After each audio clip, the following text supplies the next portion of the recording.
अस्सलाम वालेकुम नाज़रीन, आप यूट्यूब चैनल शाकिर महमूद अमान देख रहे हैं। मेरे साथ यासिर गिलानी साहब मौजूद हैं। इनका एक इंटरव्यू मैंने किया था जब इलेक्शन हुए थे, वो इंटरव्यू मैं लिंक में लगा दूंगा। आप वो इंटरव्यू सुने और उसके बाद आप ये फ़ैसला करें कि इनके साथ इंसाफ हुआ, जुल्म हुआ या ये इनकी गलती है। ये इस वक्त लाहौर हाई कोर्ट के इलेक्शन ट्रिब्यूनल के अहकामात हैं और इन अहकामात के मुताबिक यासिर गिलानी जो हैं वो उन्होंने जो पटिशन दायर की, उस पटिशन के अंदर जो उन्होंने हल्फनामा लगाया वो मुसद्दका नहीं था और इस हल्फनामे को अदालत ने रिकॉर्ड का हिस्सा भी बनाया है। अब आप अगर देखें तो ये हल्फनामा जो है वो मुसद्दका भी है, इसके ऊपर दस्तखत भी हैं और बाकी चीज़ें भी जो रिकॉर्ड का हैं वो हम यासिर गिलानी साहब से जानते हैं कि असल में माजरा है क्या। गिलानी साहब, सबसे पहला सवाल ये है कि आपकी जो इलेक्शन पटिशन खारिज हुई है, अपील खारिज हुई है, ये आपके पूरे इलेक्शन को जो है वो कलअदम करार दिया है या आपकी जो पटिशन है यानी पहली बुनियाद अदालत में जाने वाला मामला उसको खारिज किया? बहुत शुक्रिया शाकिर साहब। इन्होंने सिर्फ टेक्निकल बेस के ऊपर कि आपकी स्टैंप ठीक तरह से नहीं लगी हुई, कि उसने ओथ कमिश्नर ने आइडेंटिफाई नहीं किया, कि ओथ एडमिनिस्टर नहीं किया, वो वाला पॉइंट बनाया, जबकि वो भी है, वो मैं अभी इस पर ब्रीफ करता हूँ। सिर्फ टेक्निकल मैटर के ऊपर केस के मेरिट्स को डिस्कस ही नहीं किया गया। अगर मुझे सिर्फ 1.5 मिनट दे, मैं सारा बता देता हूँ। बिल्कुल। PP 145 लाहौर का पहला हल्का, मेरे मुकाबल उस्मा बुखारी के खामद Samiullah Khan. Total polling station थे 168। मेरे पास सारे ओरिजिनल 168 पोलिंग स्टेशन के फॉर्म 45 मौजूद। 3 जमातों ने, TLP ने, जमात इस्लामी ने और पाकिस्तान मरकज़ी मुस्लिम लीग ने इसी ट्रिब्यूनल में अपने असल फॉर्म 45 जमा करवा दिए जो मेरे से मैच करते हैं। फिर उसके बाद इलेक्शन कमीशन ने खुद अपने फॉर्म भी 45 ECP पे अपलोड किए। मेरा वोट जो मेरे फॉर्म के मुताबिक 6128 की लीड है, 40,588 मेरा था, 34,460 समीउल्लाह खान के। ECP ने फॉर्म जो अपलोड किए 17 उसमें चेंज किए। चेंज करके उन्होंने जो रिज़ल्ट बनाया, जब उनके ECP के अपने फॉर्म जब अलग अलग फॉर्म को जमा करें तो मेरा वोट 40,588 ही रखा। समीउल्लाह को 3400 से बढ़ा के 4200 कर दिया, उसे 1972 से जितवा दिया। ECP के जो इस वक्त अपलोड है, आप देख सकते हैं वेबसाइट पे जाके, फॉर्म 45 अलग अलग आप 168 पोलिंग स्टेशनों के डाउनलोड करेंगे। फिर जब इनको जमा करने की बारी आती है, वो फॉर्म 48 है कि लिखवाएं जी पोलिंग स्टेशन 1 में यासिर गिलानी के इतने, समी के इतने, TLP के इतने, फलां के इतने, 2 में इतने। अच्छा, वो जो 17 पोलिंग स्टेशन है वो और 5 और, क्योंकि जब रिज़ल्ट बन गया तो किसी ने कहा कि फरिश्ते में ने कान में कहा कि यासिर गिलानी रिकाउंट में चले जाएगा, इसे 4000 से ज़्यादा से हराओ, जो इलेक्शन मैनेज कर रहे थे। तो जब उन्होंने कहा कि अब तो हमने ये सारी मेहनत करके फॉर्म 45 बना ली हैं, तो उन्होंने तरद्दुद नहीं किया कि फॉर्म 45 चेंज करें। जमा करते वक्त एंट्रियाँ कुछ और कर दी, यानी जो खुद जालसाजी की फॉर्म 45 पे जो जालसाजी अलग अलग की, उसे 48 पे लिखते हुए फिगर ही चेंज कर दिए।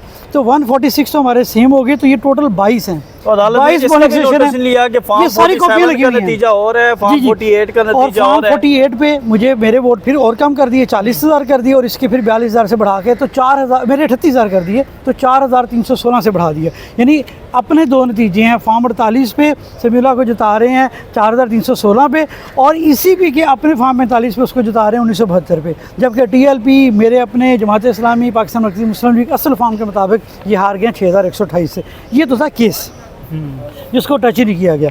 केस के अंदर RO की भी एक फ़ाइल लगी हुई है कि RO के ख़िलाफ़ इंक्वायरी हुई है, और बहुत बड़ा डिटेल मैं आपको भेज देता हूँ वो, कि इसकी फ्रॉडुलेंट प्रैक्टिसेस हैं, इसके ख़िलाफ़ PIDA एक्ट लगाया जाए।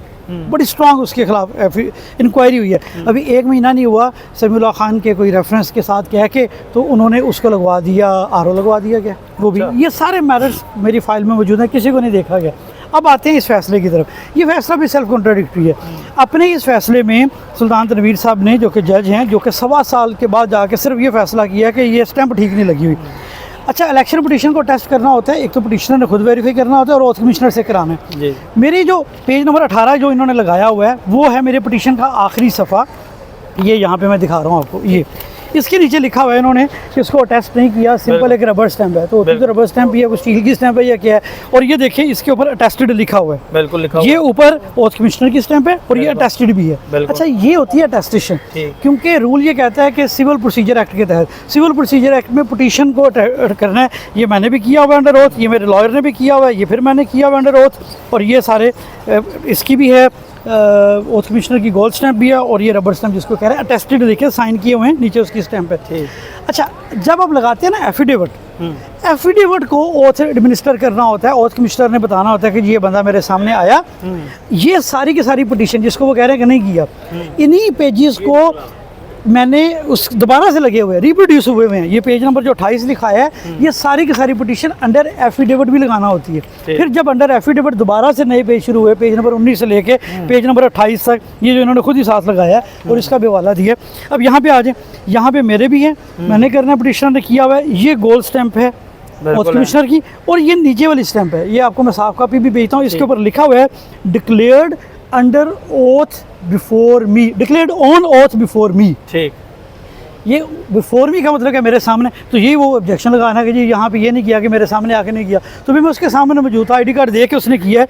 Declared on oath before me, name ये उसने अपने हाथ से लिखा है, यासर डेट डालनी होती है और जगह डालनी होती है, 13/3/24, और ये लिखा हुआ है उसने यासिर, मोहम्मद यासिर सैयद कदीर अहमद गिलानी, ये उसने अपने हाथ से लिखा है, मैंने नहीं लिखा। ट्रिब्यूनल ने लाहौर, और ये देखिए हल्के के लाखों वोटर्स सर, ये है एक पॉइंट सर, ये आइडेंटिफाइड बाय लिखना होता है, इसके आगे उसने अपना नाम लिखा है कि मैंने आइडेंटिफाई किया, ये भी है। और फिर जो एक होता है आखिरी एफिडेविट ऑफ सर्विस होता है कि आपने सारी चीज़ें दे दी हैं, ये भी इलेक्शन कमीशन ने लगाया है, खुद ही इन्होंने लगाया तनवीर साहब ने। तो ये देखें यहाँ पे भी है, ये मेरा एफिडेविट है, और एफिडेविट को करना होता है ये ओथ एडमिनिस्टर, ये स्टैंप है, और ये फिर वो वाली स्टैंप है जिसके अंदर लिखा हुआ है कि declared on oath before me. तो उसके सामने जाके ओथ दिया, बहुत या तो ये बता दें कि तस्वीर बनाएं कोई कुरान मजीद के नीचे खड़े होकर हम हाथ रखे हुए, इस तरह का ओथ करना था। समीउल्लाह खान ने तो अल्लाह के नामों के नीचे जूठा लफ उठा लिया, अवाम के वोटों को कुरान मजीद हार के हुए कि आपने हल्फ जो है, मैं आज उसे चैलेंज करता हूँ उस्मा बुखारी को कि आ जाएँ, वो आप आएँ, कहीं पे भी चैलेंज है, मैं देता हूँ चैलेंज। मेरे जगह पे तो पंजाब असम्बली के मेंबरान ने ऑलरेडी असम्बली में खड़े होकर हलफ दिया कि हम हलफ देते हैं कि यासिर गिलानी जीता है। उसी असम्बली के नीचे दूसरे मेंबरान ने असम्बली ने दिया। मैं कहता हूँ कि ये छोड़ दें, पंजाब यूनिवर्सिटी के कोई से किसी भी कॉलेज के कोई से 3 टॉपर ले हैं, मेरा फ़ैसला दिखा दें, उनको दिखा दें, ये हारे हुए हैं। तो ये हारे हुए लोगों का अगर ये फ़ैसला इस तरह से करेंगे तो ये बात किधर जाएगी। एक आखिरी बात, हमारा जो आइन है, हमारा आइन का प्रियम्बल क्या कहता है, यानी ये गए टेक्निकलिटीज़ के ऊपर, जबकि हमारा आइन है, हमारे आइन का जो प्रियम्बल है वो क्या कहता है।